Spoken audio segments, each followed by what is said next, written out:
Welcome back to Mojo Adventures. Today we have an update on the Three Kids mine site we explored a few years back, which used to look like this, and was an abandoned toxic dump. The Three Kids mine site is a reclamation project going on just east of Las Vegas. But who's paying for the cleanup, and how it's being done might surprise you.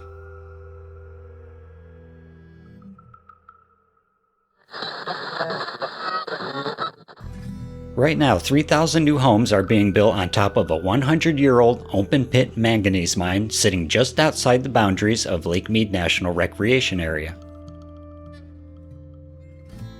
Once located far from any homes or urban sprawl, the abandoned mine sat quietly in the remote River Mountain Hills and watched each year as the suburbs grew closer.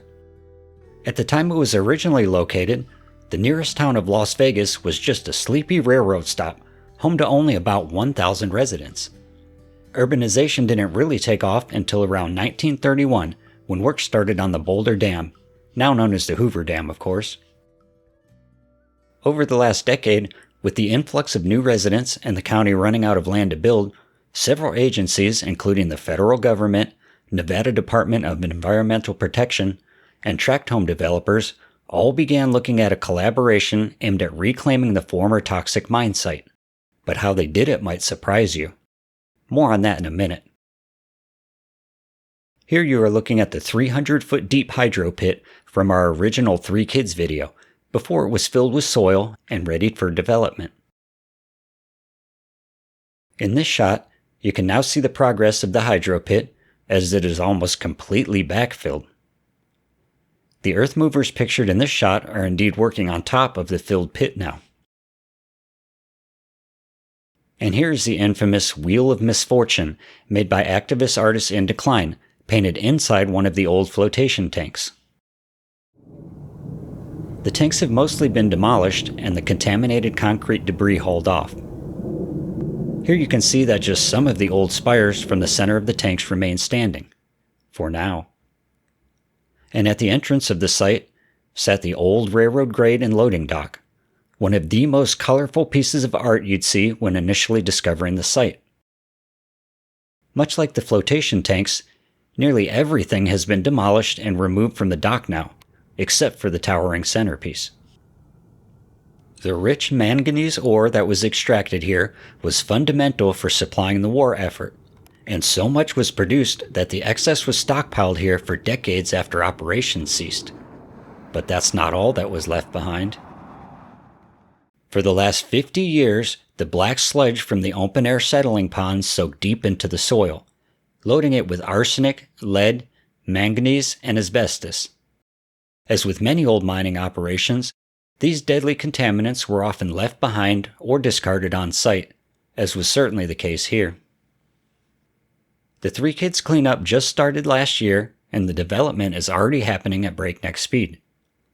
But because it was too toxic and costly to remove all the soil like the city did with previous reclamation projects nearby, the solution was simply to bury it.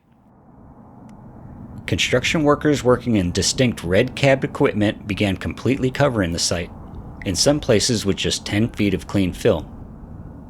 Here you can see the heavy equipment operators removing tainted soil, and nearby what looks like a sprinkler system trying to mitigate the spread of contaminated dirt. Extreme desert winds and debris from blasting has been a constant complaint from the residents across the street in the luxury Lake Las Vegas community. More on that in a minute. The massive hydro pit that was once filled with toxic soil and illegally discarded boats was lined with a tarp material to prevent leaching, then completely filled in with clean dirt also. Despite the savings, the total cost of this massive cleanup is estimated to be between $185 and $250 million. And guess who's paying for it? If you guessed the mining companies or the federal government who leased the land, you're wrong. Surprisingly, the financial burden falls on the future homeowners of the site. This will be captured by a special 45-year property tax and a new tax district that was created exclusively for these homes. This money will effectively recoup the cleanup costs and reimburse the developer, Pulte Homes. Of course, buyers will be required to sign disclosures acknowledging all this. but it still raises concerns about the long-term implications of building homes on a former toxic mine site. According to the city, if they don't build more houses, it will continue to exacerbate the current high cost of housing and lack of inventory in the Las Vegas Valley. But projects like these are in no way contributing to affordable housing, even though they are often cited by the city as doing so. Another good example of this is the destruction of Black Mountain in the South Valley for luxury hilltop homes. These communities will do nothing to bring down home costs for the average lower to middle class Las Vegas family. Quite the opposite. Despite the challenges, the Three Kids Mine reclamation roars ahead, with signs of pedestrian city block walls and model homes popping up nearby. As the first of a kind public-private cleanup partnership, this project highlights the challenges and complexities of repurposing contaminated land. While the development promises new housing and economic opportunities, it also raises questions about environmental responsibility, public health, and future actions. The decision to bury the toxic materials, rather than remove them entirely, has sparked much controversy with locals. Many raise genuine concerns for the future health of those residents and themselves as blasting ramps up in the coming years. Yes, years, as it was just announced to the local community to expect blasting anytime between Monday through Friday for the next 2 years. This is to allow them to properly prepare the entire site for continued development. Needless to say, many local residents were less than thrilled with the announcement of this news. Some even claim that blasting was already going on unannounced before this, and that it had possibly affected the walls and windows of their homes. On top of this, due to the extreme seasonal desert winds that southern Nevada receives, there are times where the construction dust and debris is enough to create sandstorm-like conditions that engulf the nearby communities and roads. Residents are fearful that blasting will increase these issues and possibly affect their health. Project representatives assure that air quality testing is all monitored correctly, and they provide a number to call if dust becomes an issue. Despite even the best mitigation and reclamation efforts, critics still argue that this project shouldn't even be happening, and that a more environmentally sound approach like a big green space or a city park should have been built instead. This would have allowed the native landscaping to naturally cleanse the soil, and at the same time help address the urban heat island effect we covered in previous videos. The long-term effects of living on a former mine site, even with the most advanced cleanup efforts, remain uncertain.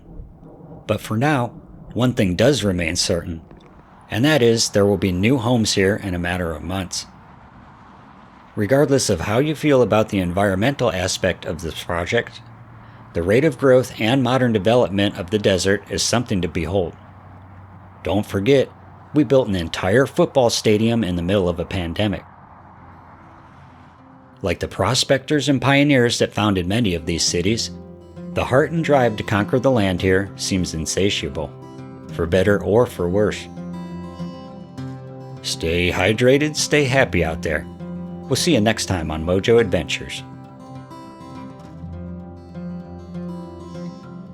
This video was made possible by our Adventure Club members and supporters listed here. If you enjoy our content, consider giving us a like, subscribe, join up, or just check out the store. We appreciate your support.